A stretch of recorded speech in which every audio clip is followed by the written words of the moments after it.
வணக்கம் நண்பர்களே, அட்சய பாத்திர உணவகம் சேனலில் இன்றைக்கி நம்ம ராகி சேமியா ரொம்பவே சூப்பராக சுலபமாக எப்படி செய்யலாம்னு சொல்லி பார்க்கலாம் வாங்க. அதுக்கு நான் இப்போது ஒரு பாக்கெட் ராகி சேமியா எடுத்துருக்கேன். இந்த ராகி சேமியா கூட பேக் சைட்லேயே இன்ஸ்ட்ரக்ஷன் கொடுத்துருப்பாங்க எப்படியெல்லாம் இதை நம்ம செய்யணும்னு. இதில் ஃபஸ்ட்டு என்ன சொல்லியிருக்காங்கன்னா 2 நிமிஷம் நம்ம இதை தண்ணியில் ஊற வைக்கணும். அப்புறம் ஊற வச்சதை எடுத்து 5 நிமிஷம் ஆவியில் வேக வைக்கணும்னு சொல்லியிருக்காங்க. இப்போ ஃபஸ்ட் நம்ம இதான் செய்ய போகிறோம். ஃபஸ்ட்டாக நம்ம எடுத்து வச்சுருக்கிற ராகி சேமியாவை ஒரு பவுலில் கொட்டலாம். கொட்டின பிறகு இதை லைட்டாக உடச்சி விடுங்க. ரொம்ப நீளமாக இருந்துச்சுன்னா லைட்டாக இந்த மாதிரி ப்ரெஸ் பண்ணி விட்டுக்கோங்க. இனி இதில் நம்ம தண்ணி சேர்க்கலாம். இது மூழ்கிற அளவு நம்ம தண்ணி சேர்த்தாலே போதும்.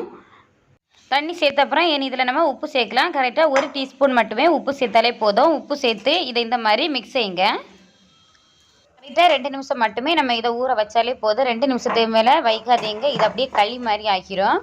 2 நிமிஷம் ஆயிடுச்சு. இனி இந்த தண்ணியை நம்ம ட்ரெயின் பண்ணலாம். ட்ரெயின் பண்ணிவிட்டு ஒரு இட்லி தட்டு எடுத்துக்கோங்க. இட்லி தட்டில் நம்ம இதை வைக்கலாம்.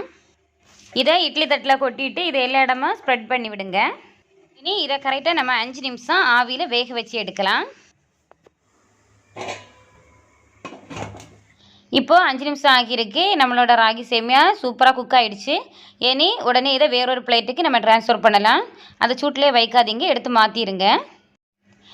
இது கொஞ்சம் ஆறுன்னு தான் இதை சின்ன சின்ன பீசஸாக இந்த மாதிரி நம்ம கட் பண்ணலாம். கை வச்சு இந்த மாதிரி பண்ணிக்கோங்க, ஈஸியாக இருக்கும். இவ்வளோ நம்ம ரெடி பண்ணி வச்ச அப்புறம் இனி இதை நம்ம தாளிக்கலாம். பேன் சூடானதும் அதில் 2 டேபிள் ஸ்பூன் எண்ணெய் சேர்க்கலாம்.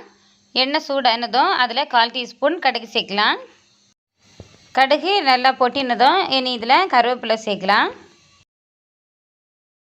கருவேப்பிலை பொரிஞ்சதாக சின்ன வெங்காயம் ஒரு கைப்பிடி அளவு சின்னதாக கட் பண்ணி வச்சுருக்கேன், அதை இதில் சேர்க்கலாம். இனி இதை லைட்டாக வதக்கிடுங்க. வெங்காயம் லைட்டாக குக் ஆனாலே போதும். இனி இதில் கேரட் சேர்க்கலாம். கேரட்டும் ஒரு கைப்பிடி அளவு எடுத்து வச்சுருக்கேன், அதை இதில் சேர்க்குறேன். கேரட்டை சேர்த்த அப்புறம் 2 நிமிஷம் இந்த மாதிரி மிக்ஸ் பண்ணுங்கள். மிக்ஸ் பண்ண பிறகு நம்ம இதில் குடமிளகாய் சேர்க்கலாம். குடமிளகாய் சின்னதாக கட் பண்ணி வச்சுருக்கேன், இனி அதையும் இதில் சேர்க்குறேன். இப்போ நான் ஒரு குடமிளகாய் கட் பண்ணி வச்சுருக்கேன். இனி இதை நல்லா மிக்ஸ் செய்யலாம். நம்ம சேர்த்துருக்கிற இந்த கேரட் இந்த கேப்சிகம் இது ரெண்டும் அதிகமாக குக் ஆகணும்னு தேவையில்லை. இந்த ரெண்டுமே நம்ம ராவாகவே சாப்பிடலாம். அதனால் ஒரு ஹை ஃப்ளேமில் வச்சு ஒரு 3 நிமிஷம் மட்டுமே இதை நல்லா மிக்ஸ் செய்து விட்டாலே போதும். இனி இந்த காய்க்கு தேவையான அளவு உப்பு சேருங்க. நம்ம ராகி சேமியா ஊற வைக்கும்போது அதுக்கு தேவையான அளவு உப்பு சேர்த்தோம். அதனால் இப்போ அதுக்கு தேவையில்லை, இந்த காய்க்கு மட்டும் தேவையான அளவு உப்பு சேர்த்தாலே போதும். இனி இந்த காயெல்லாம் ஊற வச்சுட்டு சென்டரில் இந்த மாதிரி ஒரு பிளேஸ் ரெடி பண்ணிக்கோங்க. ரெடி பண்ண அப்புறம் இதில் நான் இப்போ 2 முட்டை எடுத்து வச்சுருக்கேன். இந்த 2 முட்டையும் இதில் இப்போ சேர்க்குறேன். சேர்த்து இனி இதை நம்ம நல்லா மிக்ஸ் பண்ணலாம். நம்ம சேர்த்த முட்டை லைட்டாக குக் ஆனப்புறம் நம்ம இதையெல்லாம் சேர்த்து இந்த மாதிரி மிக்ஸ் பண்ணணும். இதையெல்லாம் நல்லா மிக்ஸ் பண்ண அப்புறம் இதில் உப்பு டேஸ்ட் பாருங்கள். உப்பு டேஸ்ட்டு கம்மியாக இருந்தால் சேர்த்துக்கோங்க.